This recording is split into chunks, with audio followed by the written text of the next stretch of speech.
大家好，我是戴眼镜拿着话筒的阿拉萨偏偏。今天接着聊古装大戏《琅琊榜》。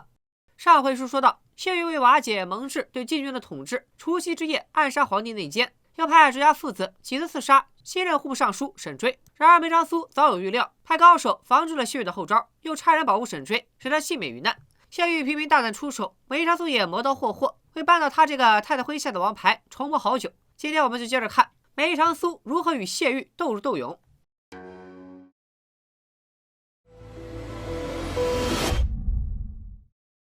作为观众，咱们都知道蒙大统领算是第一个站队梅长苏的，也是为数不多知道梅长苏身份的人。如今梅长苏要扶靖王上位，那蒙挚自然也要找机会向靖王表表忠心。可他一个禁军统领，为啥要站队一个不得势的皇子呢？如何向靖王摊牌，又不暴露梅长苏的身份，确实是个头疼的事。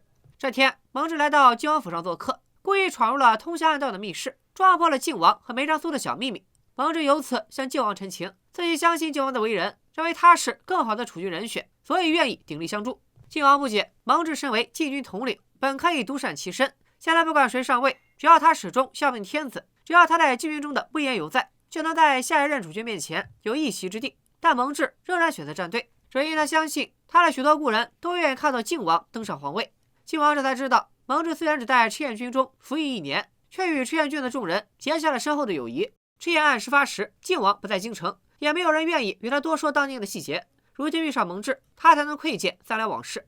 但蒙挚也只知道，当年赤焰军立刻大遇敌军，谢玉本该率部增援，不料却密报梁帝，赤焰军意图谋反，最终得到梁帝首肯，一举歼之。百领之上，赤焰军7万将士罹难。京城内，齐王临府陨落，陈妃、姬阳长公主用自尽昭示天下，世上有这么一桩惨案。通过这番对谈，靖王与蒙挚也算敞开心扉。作为赤焰故人，他们相信齐王和林谢不曾谋反，也只有靖王上位，还能还齐王和赤焰军清白。两人由此达成共识，从此再无秘密。一边是英雄相惜，一边是春宵帐暖。上回回末讲到，梁帝行至静平宫墙外，闻到绿柳药香，经公公高湛提醒，才知道是到了静平的住处。想起当年静平出入宫时的情形，一时感怀，决定去看看被冷落多年的他。静平是义女出身，给梁帝推拿了一番。加上静平性格沉稳，从来不争不抢，梁帝见了甚至喜欢。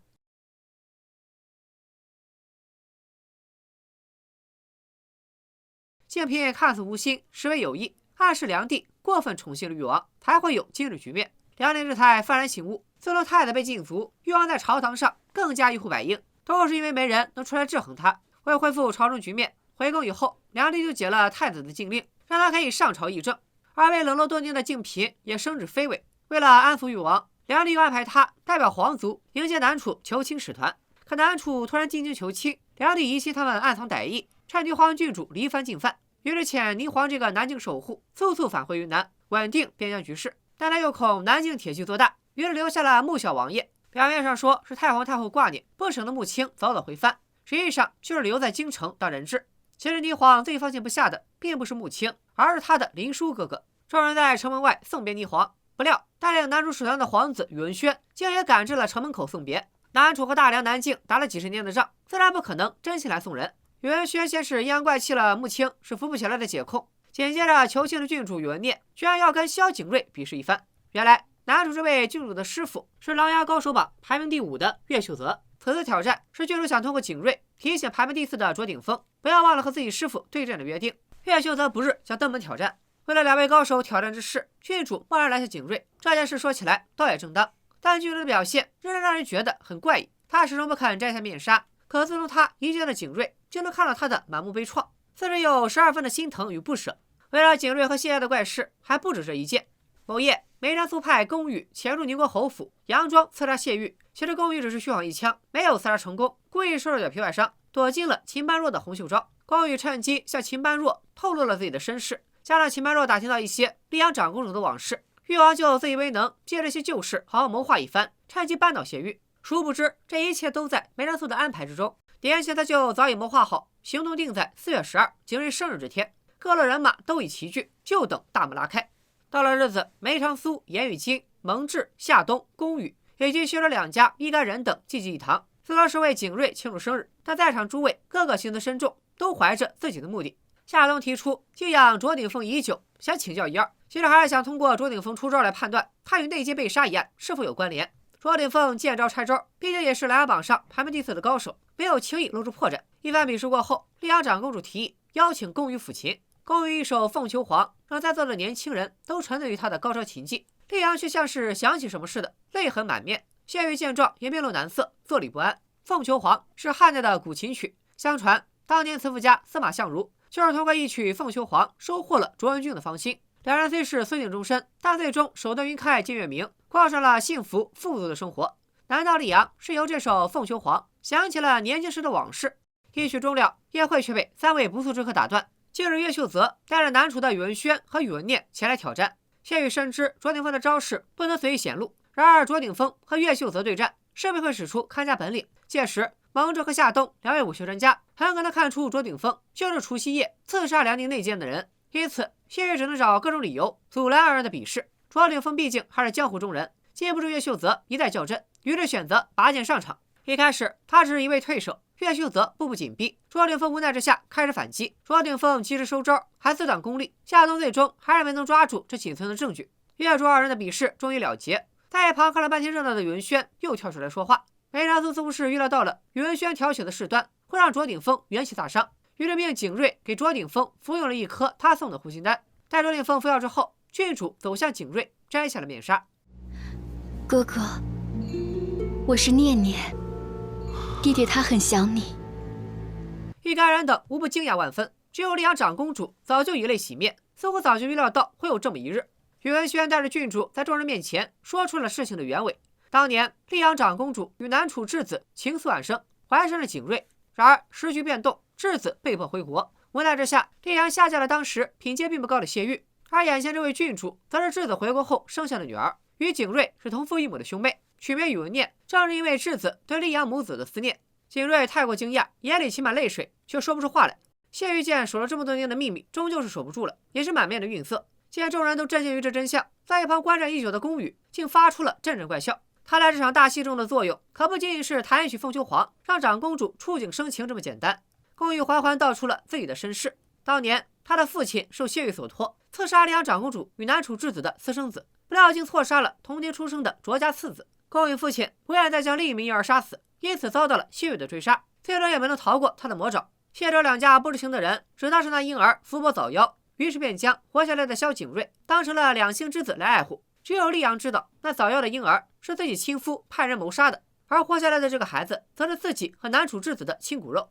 所以景睿刚落地那几年，丽阳长公主尽心尽力，须臾不离，生怕自己不留神就被谢玉找到杀死儿子的可乘之机。但随着景睿长大，谢玉的杀心也不复当年那么强烈，他反而通过景睿这个纽带，与大名鼎鼎的天泉山中交好，甚至逐渐控制卓家父子替自己做事。听了这番话，卓鼎峰急火攻心，还好爹服用了护心丹，才使得性命无虞。谢玉见事情败露，便强说宫羽是妖女。卓鼎峰也并没有马上翻脸的意思，本意只是想听宫羽把事情一一交代。然而谢玉知道，真相如果被揭晓，他和卓家的关系再无重修旧好的可能。卓鼎峰又知道自己那么多秘密，留着实在是祸害，于是让府兵将在场众人团团围住，又命强弩手射杀宫羽和卓鼎峰一家。但他未曾想到，随梅长苏同来的飞流早就割断了兵器库内所有强弩的弓弦。然而形势依然严峻，谢玉拼得鱼死网破，也要杀人灭口，甚至想顺手除掉在场的麒麟才子。梅长苏却淡定自若，既然他敢来，自然做好了万全的准备。前面说过，梅长苏早就通过宫羽，再通过洪秀昭的秦般若，跟誉王同步了谢玉的秘密，所以誉王已经带着自己的府兵就守在门外。谢玉心下一惊，立马派人去外面查看，并且还悄悄派出一个亲兵，骑快马去掉自己巡防营的将士。门口的誉王不明所以，就这么放跑了送信的亲兵。谢玉调巡防营，本来就是为了让外面誉王的人马投鼠忌器，这里也能看出谢玉的枭雄本色。大难临头，依然临危不乱。谢卓2家本是亲家，谢家小妹谢琪已经怀了卓清瑶的孩子，二儿子谢弼也来向父亲求情，甚至不惜以死相逼。谢弼是谢府的世子，是要承袭谢家爵位的。然而谢玉依然无动于衷，他将妻女儿子支开，命府兵将宫羽和卓家人全部灭口。与卓家人感情深厚的景睿自然不会坐视不管。景睿这一上，他妹妹宇文念的师傅岳秀泽，最后连蒙大统领和夏冬都被逼出手了。夏冬还放出了玄镜寺的烟火，示意此处有情况。早就在外面等候多时的誉王见了信号，以为能名正言顺地进入宁国侯府探查，没想到巡防营领队对谢玉言听计从，丝毫不给誉王情面。2拨人马在府门口相持不下，而府内的对抗已经进入了白热化阶段。梅长苏提前探得谢玉府上有一条密道，带领众人从密道出逃。大家逃到了后院的湖心小亭上，战力最强的蒙挚和岳秀泽据守在湖上小桥的制高点。谢玉见一时攻不破赵人的防守，便命人去调巡防营的弓箭手。但府外试图进来的已不止誉王一路人马，看到夏东信号的夏春带着玄营司的人也赶到了。而严侯料定今夜不太平，竟亲自来接儿子玉京回家。严侯当年有恩于巡防营的将领，让他一时为难，使谢玉不得不亲自到门口应付。我们有理由相信，严侯也是梅长苏早就安排好的一枚棋子。国舅也是何等人物，千军万马的敌营他都敢独闯，就会怕这小小的一等军侯府。只见严阙淡定从容，一步一步踏上了谢府台阶。谢玉竟拔剑相向，大有鱼死网破之意。就在这时，溧阳长公主出现在门口，眼神决绝，制止了蓄势待发的2队人马，甚至用自尽相要挟，要求谢玉放严阙和誉王的府兵进门。与此同时，巡防营的弓箭手也已经在后院湖边就位，一时间万箭齐发。尽管众高手在场也是应接不暇，但好在严侯和誉王及时赶到，就要停了这场对抗。这一夜终于可以不再见刀光。风波并未完全平息，溧阳将匕首对准誉王心脏，提出要跟他交换条件，只要誉王不株连谢家，并且今后善待卓家之人，他便不会到梁帝面前议论基业之事。毕竟谢玉是太子的人，只要牵扯到党争，梁帝这个端水大师怎么处理还这么好说。而他作为长公主，说话还是有一定分量的。溧阳之所以拜托誉王，也是因为他以为谢玉一倒，太子就此失势，将来继承皇位的自然就是誉王。对于长公主的要求，誉王一一答应下来，还以皇族之血发了毒誓，绝不为难谢卓两家。这一夜受打击最大的，除了溧阳长公主，就是景睿。之前两边斗得凶猛，他除了震惊，还没来得及细想。现在冷静下来，他才意识到，疼了自己20多年的卓家爹娘，不仅跟自己毫无关系，甚至自己的养父谢玉还杀了卓家的爱子。他跪在卓家爹娘面前痛哭不止，哭自己25年来竟一直生活在骗局之中，哭卓家二老错爱了他。谢玉自知成王败寇，今夜这一战他输得彻底，跪在谢氏祠堂向谢氏列祖列宗请罪，为谢卓两家谋了生路。溧阳长公主越来见他的夫君，他深知谢玉罪孽深重，否则不至于把这么多重要人物都围堵在府上，赶尽杀绝。溧阳将那柄匕首递给谢玉，让他自我了断，只要谢玉一死，所有罪孽跟着他埋葬地狱。溧阳长公主便可利用她的尊贵身份，将整件事大事化小，保谢家一个门楣清明，不至于因为谢玉落下不忠不义的罪名。虽然当年谢玉用卑劣手段逼迫公主下嫁，但两人毕竟有20多年的夫妻情分，还生下了一子一女。溧阳甚至提出，如果谢玉泉下寂寞，他安顿完孩子们就去陪他。见溧阳真心为自己考虑，谢玉将他拥入怀中。然而谢玉今夜并不打算一死了之。谢玉深信成王败寇，今夜失败，谢家徒留多年积累的虚名又有什么用呢？但只要还活着，就有东山再起的机会。一夜风波终于渐渐平静，梅长苏和蒙挚、晋王在府中复盘这一夜的行动。末了，梅长苏不忘安顿蒙挚，在不久后的围猎中，要装得像南楚的宇文轩，展现大梁的实力和威严，否则他这一夜看见了大梁朝中内斗，会以为大梁朝堂上的武将都是像谢玉这样的宵小。回南楚禀报后，难保敌国不生出狼子野心。最终由誉王牵头审理了谢玉的案件。听说溧阳早已跟誉王达成共识，不株连谢卓两家，但景睿的小妹卓清瑶的妻子谢琦还是受了这场风波的影响，终日抑郁难产而死。梅长苏得知消息以后也是悲痛万分。梅长苏的母亲晋阳长公主是溧阳的亲姐姐，所以谢琦算是他的亲表妹。虽然剧中没有太多琢磨，但可以想见，幼时的林殊和景睿、谢弼、谢琦这些孩子都是一起长大的，感情自然深厚。谢玉倒台，但侯府风波的余威并没有轻易消散。恰逢此时，玄镜司首尊夏江闭关结束，回到京城。玄镜司只听皇帝一人命令，从来不设党争，所以夏江责备夏冬卷入谢玉府上乱局太深，令他禁足反省。然后又提醒梁帝，谢玉在府上与卓家因往事起冲突，背后很可能有人操纵。梁帝生性多疑，又怎能容忍被人作弄？于是派夏江彻查当时的情况。受皇帝之命，夏江有机会见到了天牢里的谢玉，两人交情不浅。夏江竟提出要保谢玉的命，但条件是谢玉必须咬紧牙关。至于夏江到底想让谢玉保守什么秘密，咱们暂且按下不表。苏宅里，梅长苏正在听桐路汇报近况。之前为了把有关萧景睿身世的消息透露给誉王，江左盟利用了不少洪秀昭的耳目。如今大事已成，洪秀昭这些耳目也已经没有存在的必要了。梅长苏命手下将他们全部清理。但奇怪的是，如何处置谢玉的消息仍未传来。对此最着急的就是誉王。他向梅长苏描述了最近朝堂上的局势。谢玉虽然承认利用卓鼎峰参与党争，却不承认杀害内奸这种有损皇家天威的事。誉王也不理解为何夏江要帮谢玉拖延时间。结合卓鼎峰的供述，梅长苏提出，卓家一向只是作为谢玉手中的利剑，自己却未必清楚为何要杀人，因此他判断卓鼎峰所杀之人并非全为了太子，还有的可能是为了别人。就比如这次力保他的夏江，夏江之所以要救谢玉，或许正是因为自己有什么把柄握在了谢玉手中，两人达成了交易。这场交易很可能跟赤焰军案有关，梅长苏便打算亲自去天牢一探究竟。他还请了靖王和夏冬，让他们在隔壁牢房见证这场谈话。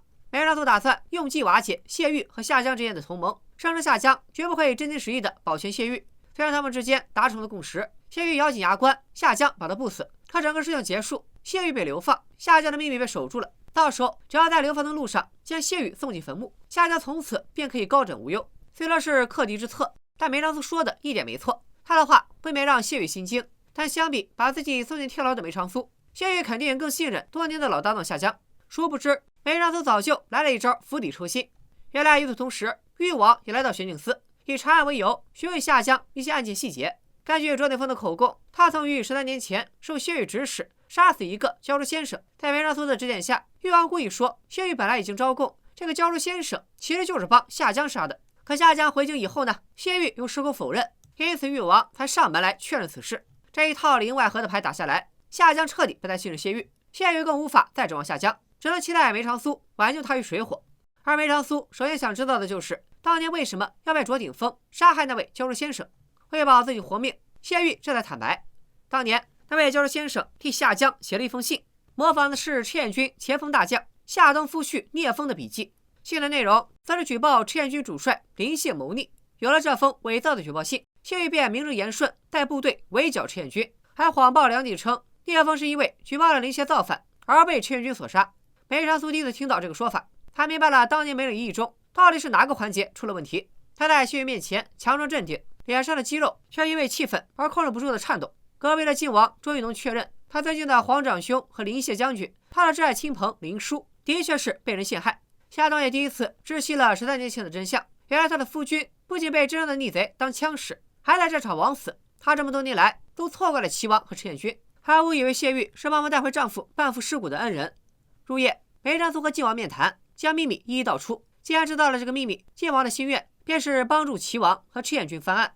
而梅长苏蛰伏多年，何尝不是为了翻案？如今一堆详实的证据摆在面前，他终于有据可凭，有线索可查。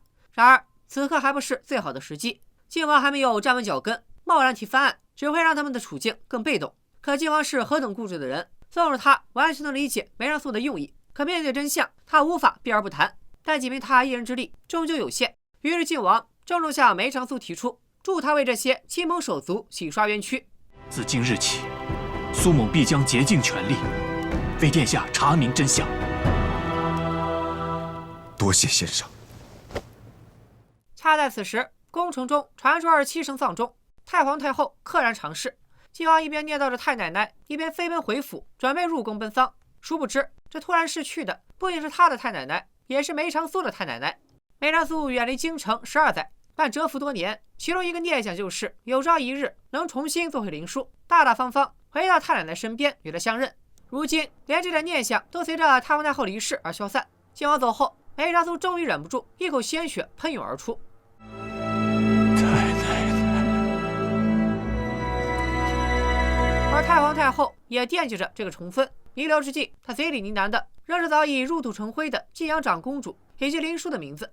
太皇太后崩逝，梅长苏在宅中守孝祭典，皇宫内众皇子和众大臣也跪拜进食，完成了长达30天的孝礼。在这30天里，靖王严格遵守礼仪，不回府，不沐浴，困无床铺，食无荤腥。倒是太子和誉王常常耐不住饥饿疲累，在祭礼上偷工减料，他们的行为都被朝中重臣看在眼里，孰高孰低一目了然。丧礼结束，天牢之中的谢玉也迎来了他最后的审判。虽然被判了斩刑，但碰上国丧大赦，谢玉最后落了个流放的惩处。行至城门口，厉阳和2个儿子拦住了与谢玉随行的差役，除了给他添了些衣物钱粮，厉阳此行还是转达梅长苏的话，他让谢玉将所知道的一切都写下来，交给厉阳长公主保管。夏江知道了，便不敢轻举妄动。谢玉活着，秘密安全；一旦他死了，秘密就有可能泄露。梅长苏说到做到，谢玉算是利用他这个计策，保住了一时安全。而谢玉倒台，太子失去了强有力的臂膀，誉王在朝上的气焰自然更加嚣张。梅长苏虽然也象征性的劝过他收敛，但依着他飞扬跋扈的性格，也不会就此罢休。鹬蚌相争，得利的终归是靖王。在这一回中，以梅长苏谋划谢府生日宴开始，到谢玉流放结束，主要就是讲的梅长苏如何扳倒谢玉。他既是太子党的爪牙，又是赤焰冤案的始作俑者之一，自然会成为梅长苏第一个除掉的目标。而玄镜司首座夏江也在此时粉墨登场，所以接下来的第二关就该攻略他了。从谢府在这场风波中不难看出，大梁政治体制中诸多不合理之处。首先，众所周知，梁帝多疑，甚至不能信任自己的儿子和好兄弟，但他一面猜忌所有人，另一面却没有把权力牢牢抓在自己手上。谢玉虽然贵为一品君侯，但他之上还有各位国公级别的人物，三省的一把手，结果他一个人就有在朝中翻云覆雨的力量，少有人能钳制他，说明权力分配的明显不平衡。再看京城里的兵力，按理说所有兵将都该由兵部管辖，但掌握5万禁军的蒙挚，直接统领巡防营的谢玉，甚至常年征战在外的靖王，都在京中有自己的军队势力，并且对自己部队的掌控力极强。可达官显贵府上还有府兵，结合原著可知，在琅琊榜中的大梁帝国里，东宫有府兵3000，亲王府2000，郡王府1000，一品君侯府800。虽然不同时代背景下具体情况大不相同，但我们还是可以以《红楼梦》里荣宁二府作为对照，进行一个简单对比。荣宁二府贵为国公，加上所有家眷、奴仆、护卫，全府上下保守估计也才2000人。谢玉身为一个侯爵，光府兵就有800，个个训练有素，装备精良。各个将领的人马加上京城中其他势力，东一股西一股的搅在一起，其实非常混乱。从想着搞制衡的梁帝，难道就没想过，实际上他早就被架空了？所谓的大梁兵马各为其主，这些主子们一旦要反，他根本没有招架之力。文治方面，大连齐王就是因为提议裁撤玄镜司，才遭到了下江的陷害。而在玄镜司之外，大连已经有了一套非常完整的司法体系，没必要在大理寺之外再设一个像玄镜司这样的特务机构。这个特别的机构只要由皇帝统领，在运行时方方面面都要特事特办，也就成了朝廷中的一个异类。天子一旦失去对他的掌控力，机构领导就能挟天子以令诸侯。也正是有了这些朝堂上的漏洞，才给了谢玉下江之流可乘之机。不过这也是我的一家之言，小伙伴们有其他理解，也可以在评论区里聊起来。梅长苏扳倒一个谢玉，现在又来了一个下江，他们家如何斗智斗勇？失去谢玉支持的太子，还能否和誉王一较高下？拜了个拜。